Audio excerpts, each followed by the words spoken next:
Hi, it's Steve with Coin Stuff I Like, bringing you a Ike Stuff I Like video. And this one is the 1971 D Eisenhower dollar Tiger Claw, which is the name that the Ike Group gave to this particular die variety. And it has the DIVa, that's designated Ike variety, DIVa catalog number of 1D2-401. So it's in the 401 series or the 400 series, which is usually um, die gouges and die cracks and clashes, things like that.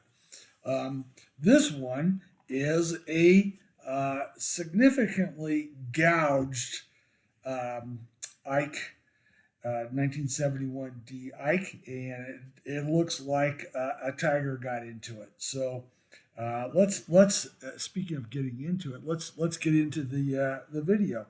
First, I want to explain a little bit about this prefix 1D2.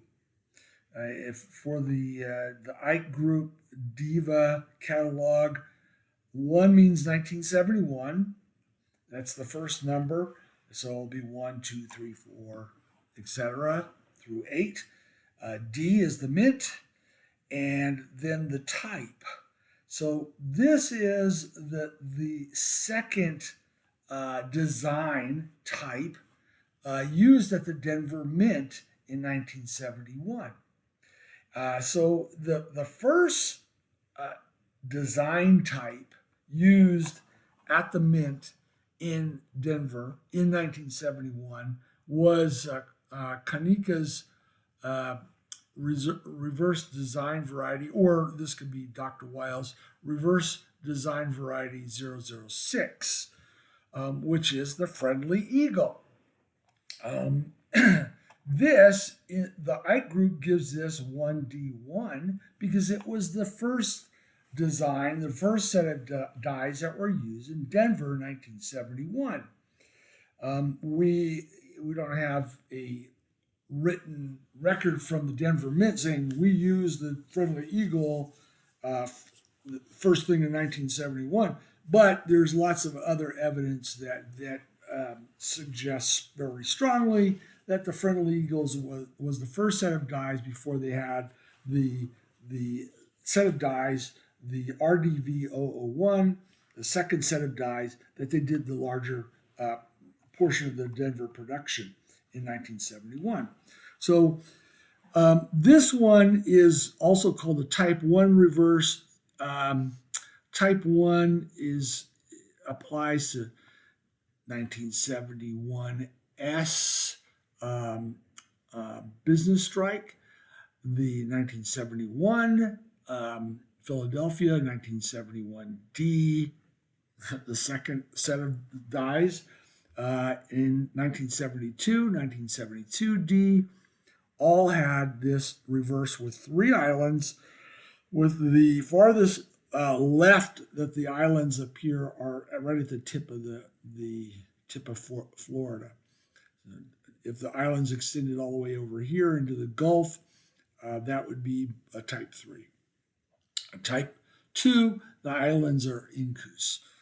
This one, you can see, is a type 1, 3 islands, a nice abrupt angle between the eastern coast of North America and Florida. The Friendly Eagle has 4 islands, all bunched together here. They're not distinct.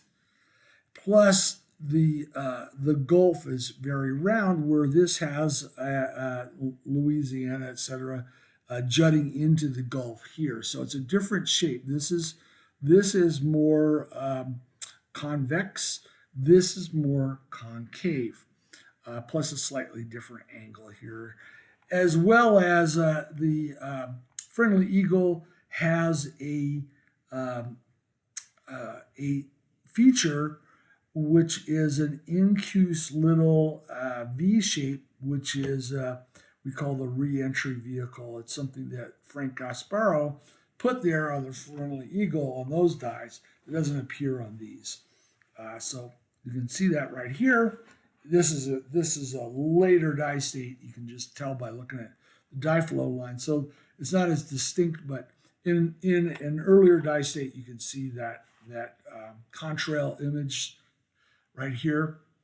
So there you have it. So we're talking about, for this tiger claw, we're talking about a reverse that has it's the second reverse in Denver, so it's a 1D2.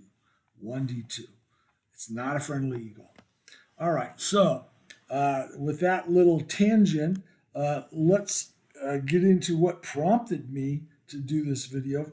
I just got these back from PCGS. I had them. They're in airtights, not graded, and I thought that this one here might one of these two might make it to MS, but you can see there's a little bit of wear here, and you can see it even more so on the AU-53. So at the end of my videos, I usually say buy stuff you like, but be smart about what you buy. That also applies to grading. This was not a lucrative grading venture, but I did want these in PCGS holders for my collection. So this one, nothing great. These three that I just got back, and you can see the serial numbers are all consecutive here. These three, and they're all tiger claws, join the three that I already had, which range from MS65 to MS63. And they're all in PCGS holders. They're all attributed as a DIVa, or designated Ike variety, so they have the sticker here. I've gotten a little bit better about not putting all the stickers on the front. The stickers are on the reverse for these, plus these little handwritten stickers. They're on the reverse. So I'll go back a slide. You don't see anything on the front. Looks a lot better. I've sort of evolved a little bit. So anyway, that's what prompted me, is I just got those three AUs tiger claws back, and so let's get into some of the identifying features. The most significant are these dye gouges. They're not a finger feeder type of gouge, because they're not parallel and entirely parallel. They're off in different angles. You can see that when you get the light right, you can see a little bit here, down here. You can even see 1, 2, 3 down here. These deep dye gouges looking like a tiger claw. So that's the key identifying feature. That's what makes it this 1D2-401 tiger claw. But if you look at it closer, you can find some other varieties, which we'll get to in just a second. In 1971, the average dye life producing a clad uncirculated Ike was 100,000 coins. So there are, if the dye cracked, or it was deteriorating rapidly, is pulled out of circulation, maybe less than 100,000. If it was a really good dye, it didn't clash and didn't crack, maybe get a little bit more, but the average was 100,000. So there could be a lot more of these out there, up to 100,000, but they're not that easy to find. So take a look. If you're searching Ikes, particularly 1971D with the Type 1 reverse, not friendly eagles, look here. Look for these dye gouges. So besides these dye gouges, there are also, like I said, you can see a few gouges down here that are not quite as deep and abrupt as what you see up here by the Wii. And there's even some gouges down here. They're not die cracks, but you can see three parallels down there, down running through the 7. This is a clash dike, so if you look up here at the temple, you can see what's called a talon head clash. Also, it's a die that clashed and they did some repair. So you can see like the pupil isn't completely formed here. They've done some die abrasion work in here, so you don't see the full pupil. So going back to that 100,000 average die life, these die gouges probably happened in the process where they're doing the die abrasion, the cleanup work after a clash, before they put the die back into production. So that means the die went through some production with a pristine die, did not have these gouges. That's my conjecture. And these were later after the clash when they did all this die abrasion work. So probably less than 100,000 of these things were produced, significantly less. Also on the obverse, there is a feature that goes right through here. I think that's a die scratch. There's a die scratch below the T. It's possible, I mean, you see die cracks on Ikes up in this region, but I don't see anything here suggesting a die crack in the device, across the device. So I'm thinking more that this is a die scratch rather than a die crack. If it is a die crack, that shortens the die life on the back end, whereas or shortens the production of the tiger claw on the back end because the die didn't survive to its full production.